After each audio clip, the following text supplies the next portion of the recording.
धृतराष्ट्र ने कहा, हे संजय, कुरुक्षेत्र की पवित्र भूमि पर युद्ध करने की इच्छा से एकत्रित होने के पश्चात मेरे और पांडु के पुत्रों ने क्या किया? संजय ने कहा, हे राजन, पांडवों की सेना की व्यूह रचना का अवलोकन कर राजा दुर्योधन अपने गुरु द्रोणाचार्य के पास जाकर इस प्रकार बोले। दुर्योधन ने कहा, पूज्य आचार्य, पांडु पुत्रों की विशाल सेना का अवलोकन करें, जिसे आपके द्वारा प्रशिक्षित बुद्धिमान शिष्य द्रुपद के पुत्र ने कुशलतापूर्वक युद्ध करने के लिए सुव्यवस्थित किया है। यहाँ इस सेना में भीम और अर्जुन के समान बलशाली युद्ध करने वाले महारथी युयुधान, विराट और द्रुपद जैसे अनेक शूरवीर धनुर्धर हैं। यहाँ पर इनके साथ दृष्टकेतु, चेकितान, काशी के पराक्रमी राजा काशीराज, पुरुजित, कुंती भोज और शैव्य सभी महान सेनानायक हैं। इनकी सेना में पराक्रमी युधामन्यु, शूरवीर उत्तमौजा, सुभद्रा और द्रौपदी के पुत्र भी हैं, जो सभी निश्चय ही महाशक्तिशाली योद्धा हैं। हे ब्राह्मण श्रेष्ठ, हमारे पक्ष की ओर के उन सेना नायकों के संबंध में भी सुनिए, जो सेना को संचालित करने में विशेष रूप से निपुण हैं। अब मैं आपके समक्ष उनका वर्णन करता हूँ। इस सेना में सदा विजयी रहने वाले आप तथा भीष्म, कर्ण, कृपाचार्य, अश्वत्थामा, विकर्ण तथा सोमदत्त का पुत्र भूरिश्रवा आदि महापराक्रमी योद्धा हैं, जो युद्ध में सदा विजेता रहे हैं। यहाँ हमारे पक्ष में अन्य अनेक महायोद्धा ऐसे भी हैं, जो मेरे लिए अपने जीवन का बलिदान करने के लिए तत्पर हैं। वे युद्ध कौशल में पूर्णतया निपुण और विविध प्रकार के शस्त्रों से सुसज्जित हैं। हमारी शक्ति असीमित है और हम सब महान सेना नायक भीष्म पितामह के नेतृत्व में पूरी तरह से संरक्षित हैं, जबकि पांडवों की सेना की शक्ति भीम द्वारा भली भांति रक्षित होने के पश्चात भी सीमित है। अतः मैं कौरव सेना के सभी योद्धा गणों से आग्रह करता हूं कि सब अपने मोर्चे पर अडिग रहते हुए भीष्म पितामह की पूरी सुरक्षा करें।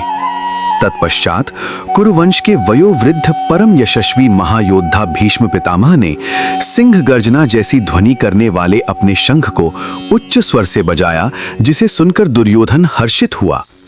इसके पश्चात शंख, नगाड़े, बिगुल, तुरही तथा मृदंग अचानक एक साथ बजने लगे। उनका संवेद स्वर अत्यंत भयंकर था। तत्पश्चात पांडवों की सेना के बीच श्वेत अश्वों द्वारा खींचे जाने वाले भव्य रथ पर आसीन माधव और अर्जुन ने अपने अपने दिव्य शंख बजाए। ऋषिकेश भगवान कृष्ण ने अपना 5 जन्य शंख बजाया। अर्जुन ने देवदत्त शंख तथा अति भोजी एवं अति दुष्कर कार्य करने वाले भीम ने पौंड नामक भीषण शंख बजाया। हे राजन, राजा युधिष्ठिर ने अपना अनंत विजय नाम का शंख बजाया तथा नकुल और सहदेव ने सुघोष एवं मणि पुष्पक नामक शंख बजाए। श्रेष्ठ धनुर्धर काशीराज, महायोद्धा शिखंडी, धृष्टद्युम्न, विराट, अजय, सात्यकी, द्रुपद, द्रौपदी के 5 पुत्रों तथा सुभद्रा के महाबलशाली पुत्र वीर अभिमन्यु आदि सबने अपने अपने अलग अलग शंख बजाए। हे धृतराष्ट्र, इन शंखों से उत्पन्न ध्वनि द्वारा आकाश और धरती के बीच हुई गर्जना ने आपके पुत्रों के हृदयों को विदीर्ण कर दिया। उस समय हनुमान के चित्र से अंकित ध्वजा लगे रथ पर आसीन पांडु पुत्र अर्जुन ने अपना धनुष उठाकर बाण चलाने के लिए उद्यत दिखाई दिए।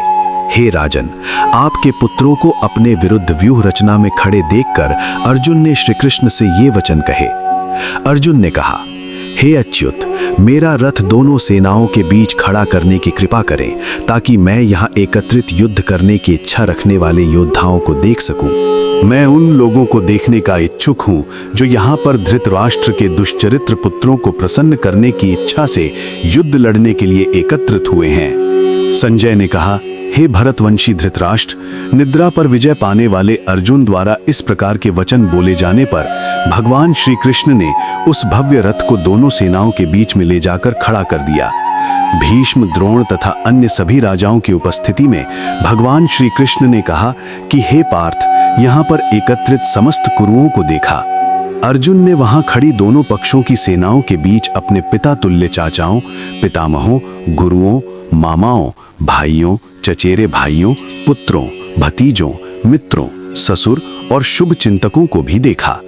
जब कुंती पुत्र अर्जुन ने अपने बंधु बांधवों को वहां देखा, तब उसका मन अत्यधिक करुणा से भर गया और फिर गहन शोक के साथ उसने निम्न वचन कहे। हे कृष्ण, युद्ध करने की इच्छा से तथा एक दूसरे का वध करने के लिए यहाँ अपने वंशजों को देखकर मेरे शरीर के अंग कांप रहे हैं और मेरा मुंह सूख रहा है। मेरा सारा शरीर कांप रहा है, मेरे शरीर के रोए खड़े हो रहे हैं, मेरा धनुष गांडीव मेरे हाथ से सरक रहा है और मेरी पूरी त्वचा में जलन हो रही है। मेरा मन उलझ रहा है और मुझे घबराहट हो रही है। अब मैं यहाँ और अधिक खड़ा रहने में समर्थ नहीं हूँ। केशी राक्षस का वध करने वाले हे केशव, मुझे केवल अमंगल के लक्षण दिखाई दे रहे हैं। युद्ध में अपने वंश के बंधु बांधवों का वध करने में मुझे कोई अच्छाई नहीं दिखाई देती है और उन्हें मारकर मैं कैसे सुख पा सकता हूँ। हे कृष्ण, मुझे विजय, राज्य और इससे प्राप्त होने वाला सुख नहीं चाहिए। ऐसे राज्य सुख या अपने जीवन से क्या लाभ प्राप्त हो सकता है, क्योंकि जिन लोगों के लिए हम ये सब चाहते हैं वे सब इस युद्ध भूमि में हमारे समक्ष खड़े हैं। हे मधुसूदन, हमारे आचार्यगण, पितृगण, पुत्र, पितामह, मामा, पौत्र, ससुर, भांजे, साले और अन्य संबंधी अपने प्राण और धन का दांव लगाकर यहाँ उपस्थित हैं। यद्यपि वे मुझ पर आक्रमण भी करते हैं, तथापि मैं इनका वध क्यों करूं? यदि फिर भी हम धृतराष्ट्र के पुत्रों का वध करते हैं, तब भले ही इससे हमें पृथ्वी के अतिरिक्त तीनों लोक भी प्राप्त क्यों न होते हों, तब भी उन्हें मारने से हमें सुख कैसे प्राप्त होगा? हे कृष्ण, युद्ध करने की इच्छा से तथा एक दूसरे का वध करने के लिए यहाँ अपने वंशजों को देखकर मेरे शरीर के अंग कांप रहे हैं और मेरा मुंह सूख रहा है। मेरा सारा शरीर कांप रहा है, मेरे शरीर के रोए खड़े हो रहे हैं, मेरा धनुष गांडीव मेरे हाथ से सरक रहा है और मेरी पूरी त्वचा में जलन हो रही है। मेरा मन उलझ रहा है और मुझे घबराहट हो रही है। अब मैं यहाँ और अधिक खड़ा रहने में समर्थ नहीं हूँ। केशी राक्षस का वध करने वाले हे केशव, मुझे केवल अमंगल के लक्षण दिखाई दे रहे हैं। युद्ध में अपने वंश के बंधु बांधवों का वध करने में मुझे कोई अच्छाई नहीं दिखाई देती है और उन्हें मारकर मैं कैसे सुख पा सकता हूँ। हे कृष्ण, मुझे विजय, राज्य और इससे प्राप्त होने वाला सुख नहीं चाहिए। ऐसे राज्य सुख या अपने जीवन से क्या लाभ प्राप्त हो सकता है, क्योंकि जिन लोगों के लिए हम ये सब चाहते हैं वे सब इस युद्ध भूमि में हमारे समक्ष खड़े हैं। हे मधुसूदन, हमारे आचार्यगण, पितृगण, पुत्र, पितामह, मामा, पौत्र, ससुर, भांजे, साले और अन्य संबंधी अपने प्राण और धन का दांव लगाकर यहाँ उपस्थित हैं। यद्यपि वे मुझ पर आक्रमण भी करते हैं, तथापि मैं इनका वध क्यों करूं? यदि फिर भी हम धृतराष्ट्र के पुत्रों का वध करते हैं, तब भले ही इससे हमें पृथ्वी के अतिरिक्त तीनों लोक भी प्राप्त क्यों न होते हों, तब भी उन्हें मारने से हमें सुख कैसे प्राप्त होगा? हे समस्त जीवों के पालक, धृतराष्ट्र के पुत्रों का वध करके हमें क्या सुख प्राप्त होगा? यद्यपि वे सब अत्याचारी हैं, फिर भी यदि हम उनका वध करते हैं, तब निश्चय ही उन्हें मारने का हमें पाप लगेगा।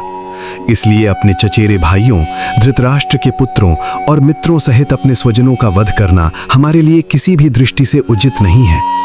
हे माधव, इस प्रकार अपने वंशजों का वध कर हम सुख की आशा कैसे कर सकते हैं?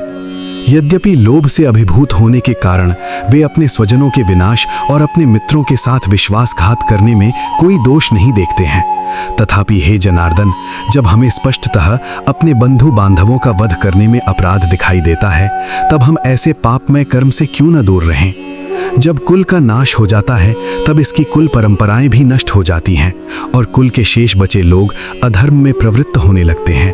अधर्म की प्रबलता के कारण हे कृष्ण, कुल की स्त्रियां दूषित हो जाती हैं और स्त्रियों के दुराचारिणी होने से हे वृष्णिवंशी, अवांछित संतानें जन्म लेती हैं।